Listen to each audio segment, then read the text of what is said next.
Hi there VC, Steve Whitty here, time for another video, and as we're entering February, I thought I'd do a rundown of January's finds, and you might have guessed I think I slightly overdid it, so much for the culling.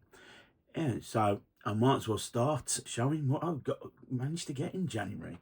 So first up, it's Blue Nile, and it's their debut album, A Walk Across the Rooftops. This is a reissue on Virgin. Can't remember the year, but this is a wonderful album. Blue Nile are a wonderful band, very much, I would say, cultish band.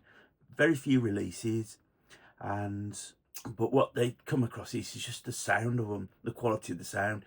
They originally were issued on the Lin label, the turntable company, so there was that definite quality of sound. So happy to have it. And very difficult to come by Blue Nile albums, but vinyl by my way.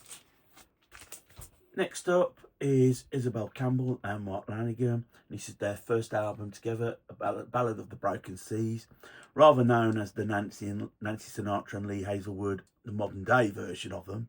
And this is, again, wonderful. Isabel Campbell's got such a wonderful voice, and what Mark Lanigan adds to it is just his sort of like broken voice, his dirty voice. It's sort of almost, I mean, the album cover, it's almost like, yeah, hotel room, motel room, somewhere middle America, you know, just two people on the run.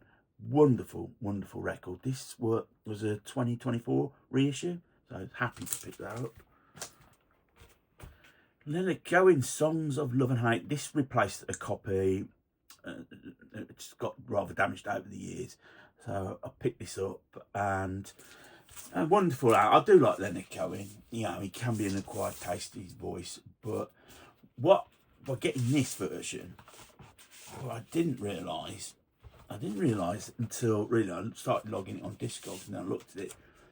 It came out with a little booklet which contained the song titles, like so, and all the like the production credits.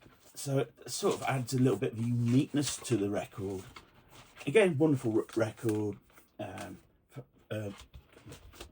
You know what's on there. Cover needs to be repaired, but that's nothing wrong with that. Yeah, just a great album. I'm happy to pick that up. During the Christmas period, I watched the documentary on this band, Simande. This is an album they brought out last year, I believe. Got back together, Renaissance. Some of the original members, have sadly passed away, but they might appear in spirit on the album. It's very much more the same. If you like Simande, this is very much up your street. Very influential sort of Brit jazz funk reggae band that's now getting the credit they deserve. Talking of funk releases, I picked up a couple of albums from Graham's Central Station. This is Please Yourself, the second album. Came out 74. I think it was the second album they released in 74. Larry Graham, this is totally his band. He wrote the majority of the songs on this album. Leaves it out on the funk, and then he followed it up in 75 with this, and I've got to read it from the back. Ain't no bout, I doubt it. There's Larry Graham himself. So around this time, he'd found spiritual guidance. He joined the Jehovah's Witnesses. It's actually believed that he was the man that converted Prince into Jehovah's Witness, being a Jehovah's Witness. Again, it follows the same thing. Very successful. Had top 10 singles. Very successful in like the funk and soul charts in America. Yeah, great record. Happy to pick those up. You're going to hear that phrase a lot. Changing tact. This is Hanoi Rocks, and this is, I'll read this right. It's Bangkok Shocks, Saigon Shakes, Hanoi Rocks, their first album. Very popular. Being a Finnish band, they were very popular. Came over to the UK, and they sort of, got picked up by the press. They were different. There was a bit of the element of the glam rock in them. There's the band themselves. Tragedy, the opening track, one of probably my favourite song actually that Hanoi Rocks ever did.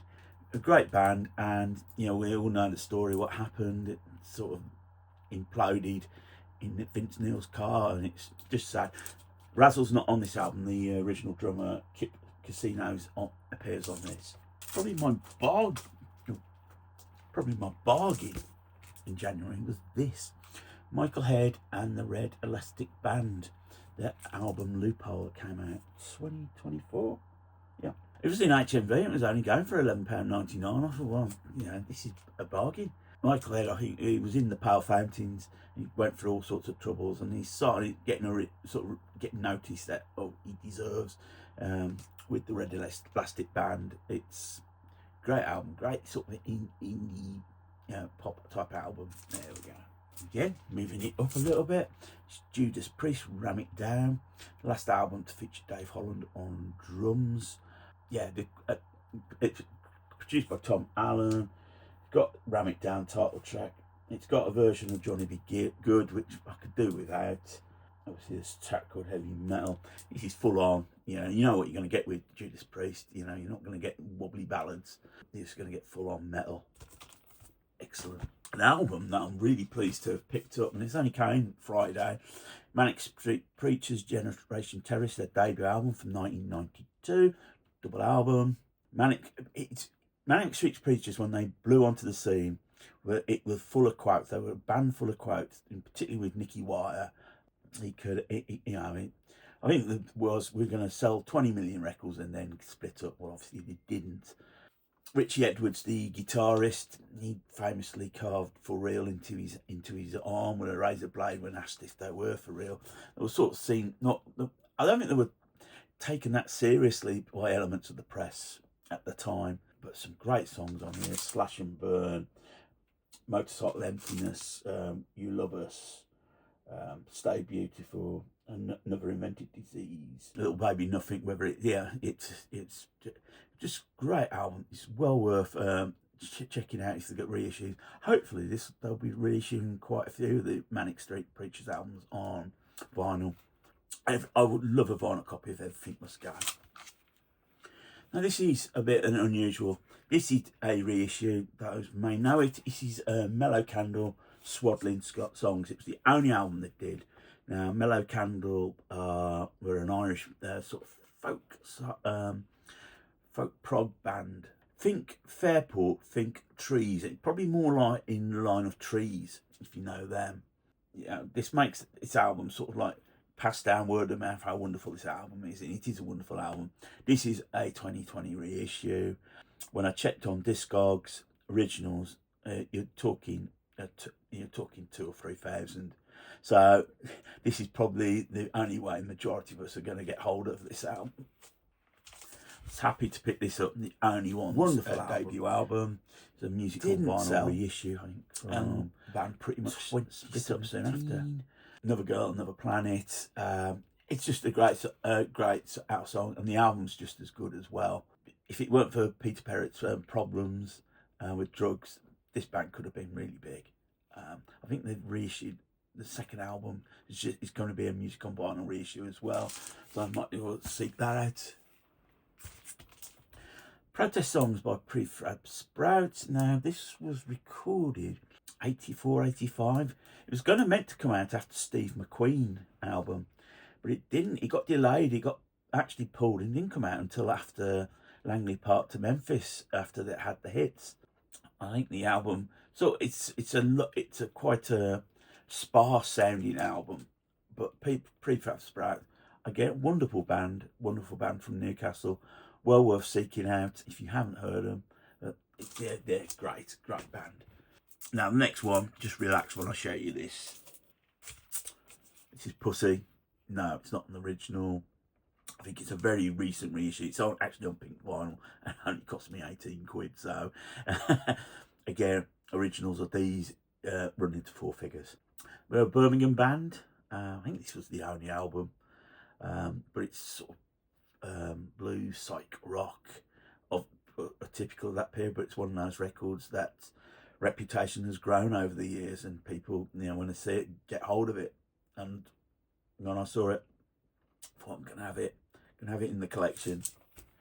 REM, New Adventures in Hi-Fi. It's the last album to feature Bill Berry. Whereas Monster was an album that was meant to go out on the road, toured with, and then all the problems that come. This is more of a sparse album. Think of Ebo the Letter. There are some sort of like rockier moments on there. It's a very reflective in my view, a very reflective album. In fact, you've got it with the black and white cover as well. So yeah, complete that, and I think that's me done for REM. I think the post Bill Berry period sort of passed me by a little bit. Album I've yet to listen to. I brought it yesterday. This is Terry Reid and Bang Bang Your Terry Reid. This is produced by Mickey Mouse. It's an American epic pressing. Obviously, we lost Terry Reid last year. A great voice. I am looking forward to hearing this. I've never listened to this. The two guys were probably the band, but they're never credited on the album. There are names on Discog, but there's no credit for their performance on the record itself. Happy to pick this one up. This is Rolling Stones, Hackney Diamonds. This is in clear vinyl. This is very much a triumphant comeback, so to speak. That first studio album of new material. It's what seemed like a long time, very, very long time. But the songs hang out. I think the production, I think this was recorded over a period of time. I think Charlie Watts makes an appearance, and Bill Wyman appears on one of the tracks that features Charlie Watts. Lady Gaga's on here as well. Yeah, it's really, it doesn't dwell on the past, actually. It's actually quite a modern sounding out record, which surprised me when I first listened to it, when I streamed it that time. Yes, this is great. If this is the last album by the Stones, then it's a triumphant exit. Beware, my favourite band is Rush, and so I've been trying to complete the vinyl collection. I'm not really a completist, but I will make exceptions, and Rush are one of them. So this is Vapor Trails. This is the remixed version. When it came out in 2002, the band weren't really satisfied with the actual sound of it. I mean, I think there were complaints by the fans as well. The fans felt it, but we were that grateful that Rush would record it. We were recording again after what happened to Neil Peart. I think that it seemed likely they were going to split at that time. So they remixed the album, reissued it, and it sounds wonderful. Earthshine's my favourite track on here.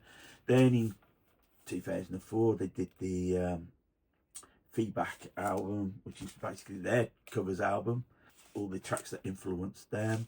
And yeah, it's not not an album, they call it an EP actually, but it's 8 tracks, so I'd call it an album.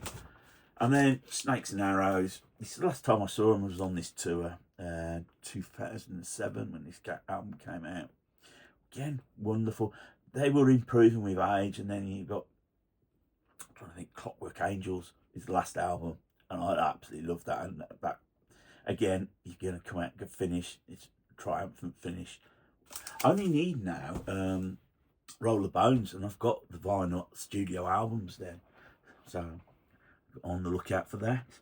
This came in the Friday. This is the Ruts, and this is Shine On. It's the singles collection from 1979 to 1980.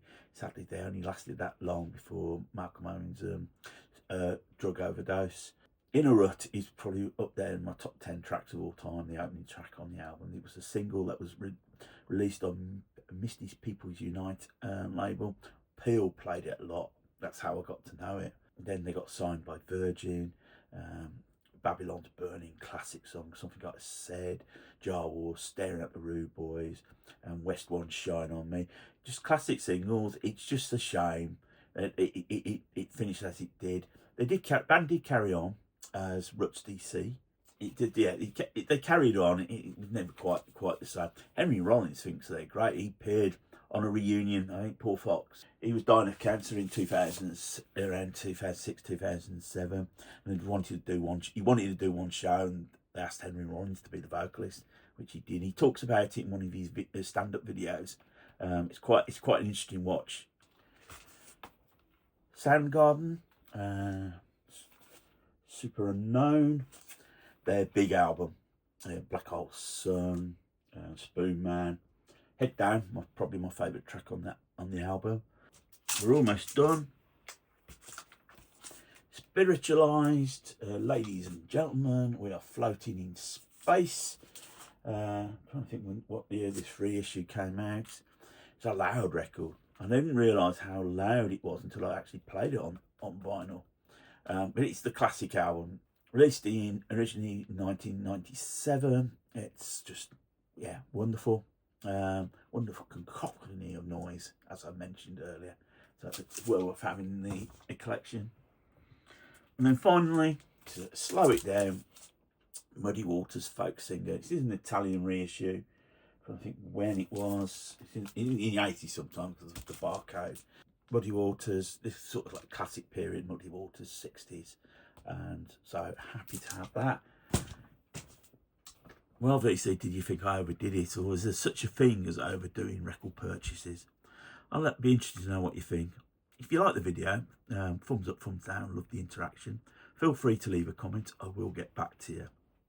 So whatever you do, VC, take care of yourselves, keep spinning, more importantly, keep on smiling.